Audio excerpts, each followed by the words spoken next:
Página 1. Principios del conocimiento humano, por George Berkeley, 1710. Prólogo. George Berkeley, sucesor, filosóficamente, en línea directa, de Locke, nació en Irlanda en el año 1685. Cursó sus primeros estudios en la Kilkenny School, donde 20 años antes estudiaron Congreve y Swift. Ingresó en el Trinity College de Dublín hacia el 1700. El Essay Concerning Human Understanding, de Locke, publicado en 1690, se había comenzado a difundir entre los profesores y estudiantes de Dublín ya antes del comienzo de los estudios de Berkeley en el citado centro. La filosofía del pensador inglés halló en el joven estudiante un eco entusiasta y batallador. No obstante, sus primeras aficiones se inclinaron a las matemáticas. Al alcanzar su grado de Máster, 1707 publicó anónimamente Aritmética y Miscellanea Matemática. El primero de sus trabajos filosóficos fue esa Towards a New Theory of Vision. Desea demostrar en el que, al ver, interpretamos siempre signos visuales y que el mundo material es real, en el sentido de que se percibe. Este mismo año, 1709, se ordenó diácono en la capilla del Trinity College. A los 25 años publicó su obra capital, Principles of Human Knowledge, a la que el lector va a enfrentarse en este volumen. Fue a Londres en 1713, y en este mismo año sacó a luz sus Dialogues between Giles and Pilon-Nose, incluido también en este volumen. Posteriormente viajó por Francia e Italia. En 1721 estaba de nuevo en Dublín, siendo nombrado Deán de Dromore 1721 y, más tarde, Deán de Derry 1724. Después de largos preparativos, pasó a América con el propósito de establecer en las Bermudas un centro de evangelización, pero sus proyectos no pudieron realizarse y tuvo que vivir 2 años en Rhode Island. Aquí concibió Alciphron or the Minute Philosopher, el más extenso y acabado de sus trabajos. No habiendo recibido la ayuda que esperaba, tuvo que regresar a Inglaterra, donde publicaría el Alciphron en 1732. Designado obispo de Cloyne en 1734, desempeñó su cargo hasta que renunció a él en 1752, retirándose a Oxford, donde murió al año siguiente. Fue enterrado en esta ciudad, en la Catedral de Christ Church. Berkeley reaccionó vivamente ante la filosofía de Locke. Los principios que éste dejó solamente sugeridos los desarrolló Berkeley con amplia libertad de espíritu y con un vigor desusado, sin retroceder ante ningunas consecuencias extrañas que pudieran parecer en su tiempo a sus contemporáneos. Hombre de profundo espíritu religioso, sus sentimientos y creencias se manifestaron en la exposición de su doctrina filosófica. Como es sabido, su intención era refutar definitivamente a los ateos escépticos. A pesar de su vigorosa y consecuente doctrina, su espíritu no cesó de evolucionar, según se puede observar tanto en su Commonplace Book, diario, como en Alciphron, y en Siris, otro de sus últimos escritos. El cambio desde los principios, hasta Siris es enorme. El tono dogmático y polémico de aquella obra se transforma en mesurado y pensativo en esta. Reconoce en sus últimos años que, para interpretar correctamente la realidad, los datos que aporta la experiencia son insuficientes. Pensamiento de Berkeley. Pocos pensadores hay en la historia de la filosofía que hayan despertado el mismo apasionamiento que Berkeley. Las ideas del obispo irlandés son siempre actuales, porque constituyen un magnífico exponente de lo que se viene llamando idealismo metafísico. La rigurosidad, la perfección lógica y el vigor de su doctrina causan admiración incluso a sus contradictores.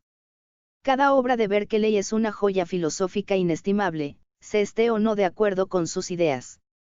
¿Cómo es posible, entonces, que un filósofo tan riguroso y una doctrina tan difundida hayan sufrido tantos malentendidos en la historia de la filosofía? Pues el hecho es que la mayor parte de las exposiciones que se hacen de Berkeley son erróneas.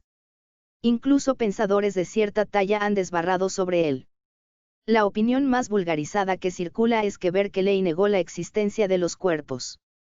Basta leer, por ejemplo, el párrafo de este libro para darse cuenta de lo absurdo de tal interpretación. Así, pues, en este breve estudio se intenta ofrecer al lector tanto una exposición del pensamiento de Berkeley como una aclaración de los fundamentos en que descansa su doctrina. Esperamos que pueda contribuir, al menos, a que ésta no se desvirtúe, ya que el filósofo irlandés es perfectamente claro para un lector atento. Como es natural, lo que hay que hacer para conocerlo es leer sus obras y no querer comprenderlo mediante manuales de historia de la filosofía, que en su mayoría son resultado del estudio y consulta de otros manuales. La obra capital de Berkeley es Principios del conocimiento humano. Una exposición con propósitos vulgarizadores la constituyen los 3 diálogos entre Giles y Philonous. En la primera de estas, Berkeley se propone, según él mismo nos dice, descubrir los principios que han introducido en la filosofía incertidumbre, dudas y opiniones contradictorias. A su juicio, la primera causa es la creencia de que pueden formarse ideas abstractas. No existen ideas abstractas, sino concretas y singulares. Berkeley comienza los principios, con una refutación de la abstracción, porque considera que quizá creer en las ideas abstractas origina la creencia en la existencia de los cuerpos con independencia del sujeto percipiente. La idea abstracta es perfectamente inconcebible, y cabe un género de abstracción más sutil que distinguir la existencia de los objetos sensibles del hecho mismo de ser percibidos. La estrecha relación que existe entre el pensamiento y el lenguaje ha originado la admisión de las ideas generales como ciertas, ya que nos valemos de palabras generales para comunicarnos. No obstante, es una ilusión. Es necesario sustraer los principios del conocimiento a la confusión creada por las palabras, porque, de no hacerlo así, caeremos en el más lamentable error. Lo importante es no dejarse engañar por las palabras y atenerse exclusivamente a las ideas mismas, a las propias ideas al desnudo, sin disfraz alguno, como nos dice al final de la introducción de este libro. La negación de la materia. ¿Qué significa el término idea? La aclaración es precisa, porque, sin comprenderlo, no es posible conocer la filosofía de Berkeley. Idea es representación sensible de algo, y por ser sensible, y porque no existen representaciones abstractas, es siempre particular. Pero, idea es, al mismo tiempo, la cosa misma percibida. Aunque usada en ambos sentidos, la significación de la palabra idea es desafortunada. Sin embargo, desde el punto de vista de Berkeley no existe confusión ni contradicción entre ambas concepciones, puesto que todo es representación. Es decir, no existen cosas con independencia del espíritu que las percibe. Por esto puede decir Berkeley que solo existen ideas en este doble sentido, y la vaguedad del término hace posible que quede afirmada la realidad del mundo exterior en sentido corriente y al mismo tiempo negada su existencia absoluta en sentido metafísico. Las consecuencias que se derivan de esta doctrina son decisivas para el desarrollo posterior de la filosofía de Berkeley. Si todo lo que existe es, en última instancia, idea, el ser de las cosas consiste en ser percibidas. La realidad última de las cosas no es material sino espiritual. De esta concepción procede, pues, el principio es y percipi, culminación de todo el sistema metafísico de Berkeley. La afirmación sobre la no existencia de la sustancia material es, a primera vista, muy extraña y radical. Pronto atrajo violentos ataques contra su filosofía. Pero esta afirmación no era algo derivado de los principios berkeleyanos. Por el contrario, Berkeley se asignó en la vida la misión de refutar la pretendida existencia de la materia, ya que creía firmemente que esta era la causa más poderosa del ateísmo y del escepticismo. Pero la lucha que sostuvo contra la pretensión de la existencia de la materia no implicaba, como se ha sostenido erróneamente, la aniquilación del mundo exterior. Acerca de ello confronte el lector los párrafos B, XL y T de los principios. Lo mismo se observará leyendo con detención los 3 diálogos entre Giles y Philonous. Berkeley no se cansa de repetir que el mundo exterior, tal como es percibido, existe en toda su realidad. Entiéndase bien que alude a su fundamento metafísico. Es la existencia de la materia en sentido filosófico la que niega vigorosamente. Valiéndonos de un símil, diremos que su concepción es parecida a la de la física actual, que reduce la materia a ondas, aunque sostiene la realidad del mundo exterior. Y ambas cosas son compatibles. John Locke había negado anteriormente la existencia de las cualidades secundarias, y aunque vislumbró los problemas que implicaba la admisión de las primarias, sin embargo, no las atacó. La idea de sustancia, aunque la llamó, un no sabemos qué, continuó siendo para Locke irrefutable. Berkeley no se sintió satisfecho con la posición de su gran antecesor. Según él, la idea de sustancia material surgió en filosofía por determinados motivos o razones, pero, una vez que tales motivos se han extinguido, no hay razón para que continuemos admitiéndola. En tanto se creía en la existencia de las cualidades secundarias fuera del espíritu, era natural que se creyera también en cierto sustrato no pensante al que se adherían aquellas.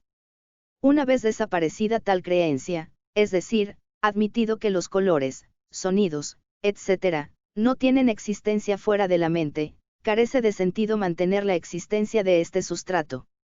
De este modo creía Berkeley refutar las causas del escepticismo, puesto que admitir la existencia de la materia implicaba, en parte, desconocer en qué consistía. La fundamentación de la realidad. La afirmación inmediatamente siguiente es la inmaterialidad de las cosas exteriores. De otro modo sería inexplicable dogmáticamente que las representaciones ocasionadas en la mente humana no pueden ser producidas por la materia. La existencia de las cosas no es nunca una existencia en sí, sino en el espíritu. Pero existencia en el espíritu no ha de entenderse de modo subjetivista, en mi espíritu. Estar en el espíritu quiere decir percibido por alguien, equivale a negar la realidad de las cosas con independencia de que alguien las perciba. Cuando un hombre deja de percibir las cosas, éstas siguen existiendo, naturalmente, porque en último término son percibidas por Dios. La apelación a Dios de Berkeley como base final en la que residen las cosas tiene justificación dado su punto de partida. Según él, el único poder activo es la mente, el espíritu. La realidad externa no es capaz de obrar activamente.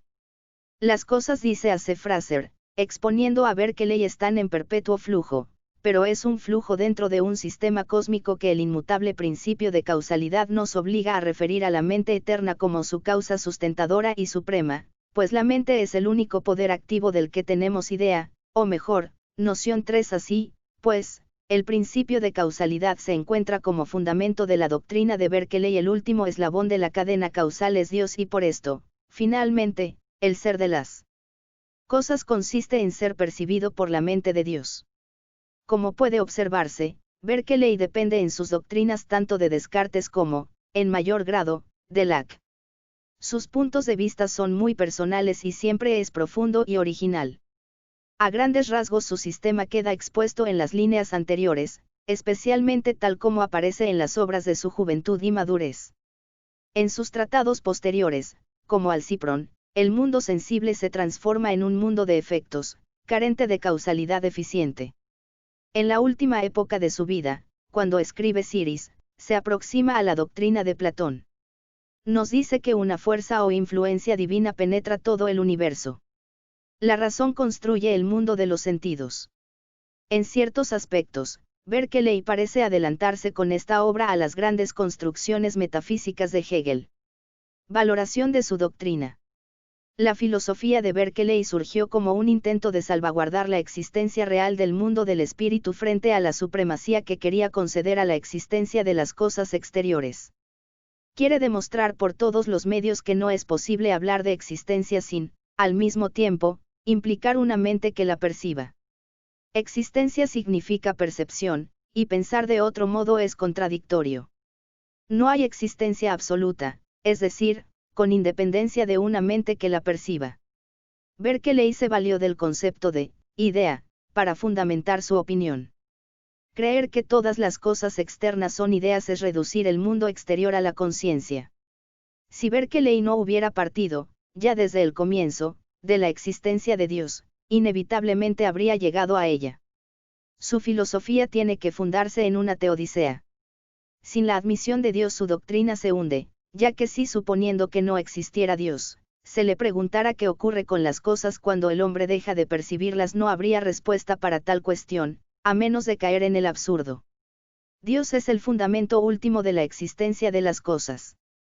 Las cosas existen porque Dios las percibe. Berkeley habría estado en lo cierto si se hubiera detenido en la afirmación general de que el ser externo solo puede ser aplicable a partir del sujeto que lo percibe. Es una extralimitación, que ninguna razón justifica, suponer que toda la existencia del ser exterior consiste en que se le perciba.